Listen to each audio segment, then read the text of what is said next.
In this first segment, I'm looking at how to really quickly change the color using Edit, Adjustments, Replace Color. So I'm just going to select the color from the background, and then I'm going to go and randomly generate a color at random.org, random hex color generator. And I'm going to try to duplicate that color in Photoshop.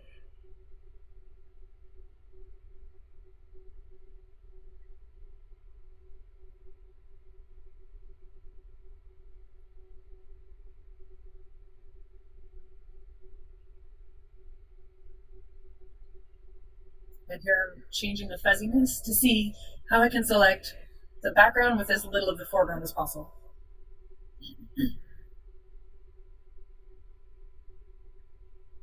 And then I can go and grab the history brush to take some of that off of the skin tone.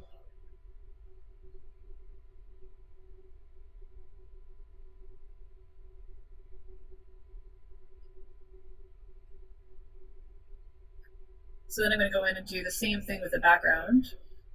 So go to this color, select the sweater. There's a much broader range of value in the sweater.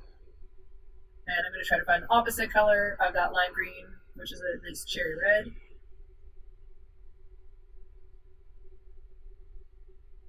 So let's see how I can get that color looking nice with the background, just picking the color picker and then changing the fuzziness to try to get as much of the sweater as I can. So I found this picture by searching portrait colored background on Pinterest. And I'm going to make a hue saturation effects layer.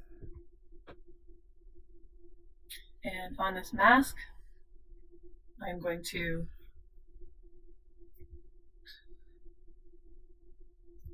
color range, and I'm going to pick the background, select somewhere from the mid-range of the background, and increase the fuzziness so that I see that it's starting to pick up the background, but only a tiny bit of the foreground. So I can see it's picking up on the highlights, and if I can't get the background while those highlights are not selected, I'll increase it more, and then I will fix that selection afterwards.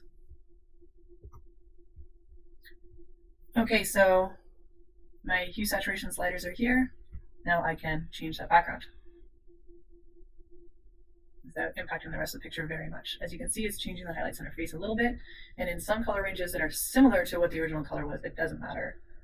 But in others, like for example, if I go to green here, you can see that there's a band of green in the highlight transition here that would need to be altered after the fact. So I'm now going to go to a random color generator. Just go to random.org and you can select random hex color generator, generate color. Okay, so we're going with a nice bright pink, which is kind of close to what it originally was, so I think I'm going to get another one. Okay, green. That's good.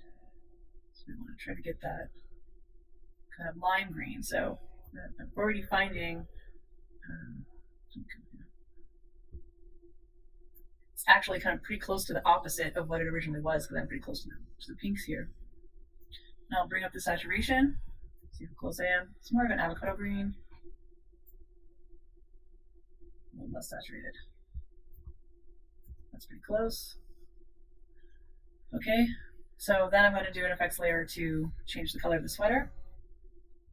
Effects layer, hue saturation, select color range, select the sweater, increase the fuzziness a little bit. I don't want too much of the background in there. Okay, and the opposite of green is red, so I'm going to try to find a nice bright red. Increase the saturation. So here you can see that this method is a little bit different in that seeing where the fuzziness ends is not as visually obvious. It's not sort of active visualization of the selection. It's active visualization of the hue saturation and sort of being able to change it. So we can change the fuzziness of that selection if I bring down the density of it, it's going to be changing the background a little bit. You can see the background and her skin tone changing a bit.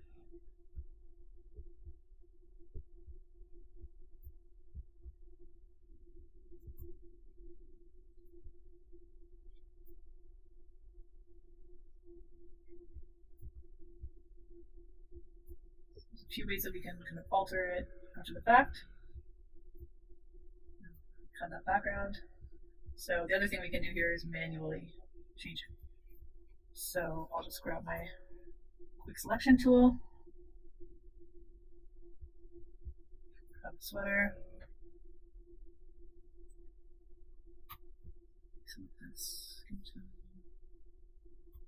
and select modify edge. I'm going to feather it by a couple of pixels,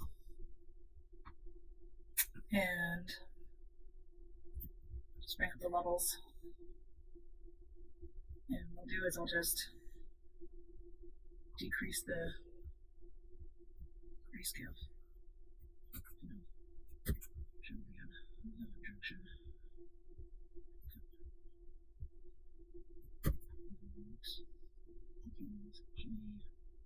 There we go. Okay, so I can go in and manually edit these more if I need to, but I've got a quick visualization to get the colors right, and then I can go in and I can do things like go to this mask and paint around the hair a little bit if I need to get a little bit more of that green color in the hair around that halo.